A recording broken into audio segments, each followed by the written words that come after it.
Europe was shaken by continental wars several times, some like the 7-Year War, which reached even to the American continent. Nevertheless, the term World War was first used by contemporaries for the military conflict that broke out in 1914. What options did Hungary have under these circumstances, and who determined its policy?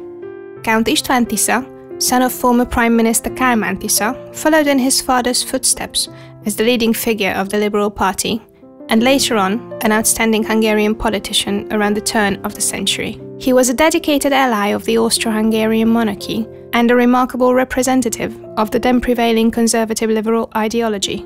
He realized that the ongoing social changes in Europe were precursors for democratic transition. Nevertheless, in his opinion, the future of a multi-ethnic Hungary was going to be threatened by ethnic and social conflicts, hence all changes needed to be made one step at a time. He called for an equitable approach towards nationalities and workers, but at the same time stubbornly declined all pleas for universal suffrage. He was considered one of the most well-prepared politicians, albeit his measures sparked heated debates, and he is still regarded as one of the most controversial historical figures in Hungary. After studying law and economics in Berlin, Heidelberg and Budapest, he obtained a doctoral degree in political science. Preceding his contemporaries, he recognized the lurking external threats against the Austro-Hungarian monarchy during his first term as a prime minister between 1903 and 1905.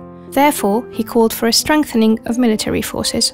The reform of the parliamentary standing orders accepted by the infamous handkerchief voting deepened the tension between him and his political opponents both within and outside his party, leading to the disintegration of the Liberal Party and later losing the elections. In 1910, with the support of his loyal followers, he established the National Labour Party, which soon won a sweeping victory. Tisza played a crucial role in the convening and passing of the Military Reform Act, legislation regarding exceptional provisions in the event of war. In 1913, he was appointed Prime Minister for a second term, and since the summer of 1914, his figure was closely affiliated with World War I. In the course of negotiations following the Sarajevo assassination, he was the only one among the leaders of the Austro-Hungarian monarchy who opposed an armed conflict against Serbia. At the time, he considered international relations so alarming that he feared the situation would grow into a worldwide armed conflict. Since he regarded the alliance with Germany essential, he eventually yielded to the German and Austrian pressure and consented to the declaration of war against Serbia. During the war, he was called the strong man of the monarchy, who, despite his doubts, supported all military efforts and utilized all means and resources at hand in order to win the war. Unlike many others, it was not the war enthusiasm which concerned him. He warned against war's detrimental effects from the beginning, realizing way ahead of all others that this war would be a life and death struggle, not only for the monarchy, but for Hungary as well. He opposed the reform plans of Károly IV regarding universal suffrage and social issues, and submitted his resignation on the 23rd of May 1970 on demand of the king. In his famous parliamentary speech on the 17th of October 1918, he admitted that the monarchy lost the war. Subsequently, extensive internal political changes occurred, which led to the rise of the pro-ally Mihály Károly as a leading figure. Tisza was made a scapegoat.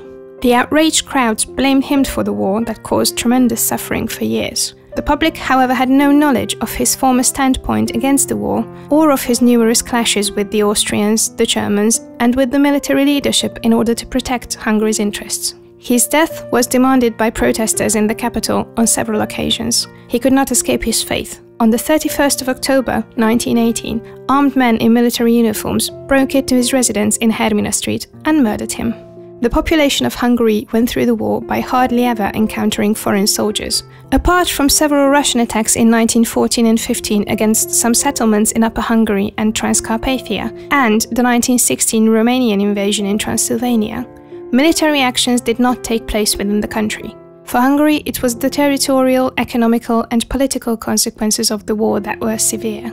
Due to the border changes ratified in the Treaty of Trianon in 1920, Hungary lost 2/3 of its territory and the majority of its economic resources, raw materials and markets. Consequently, every third Hungarian came under the authority of a neighboring country. The defeat and the declining living standards had a decisive role in the outbreak of the 1918 October Revolution and the collapse of the Austro-Hungarian monarchy. The foreign occupation facilitated by the Allied powers and the desperate, ill-fated actions of the dictatorship of the proletariat, or Hungarian Republic of Councils, exacerbated suffering of the public and increased the isolation of the country.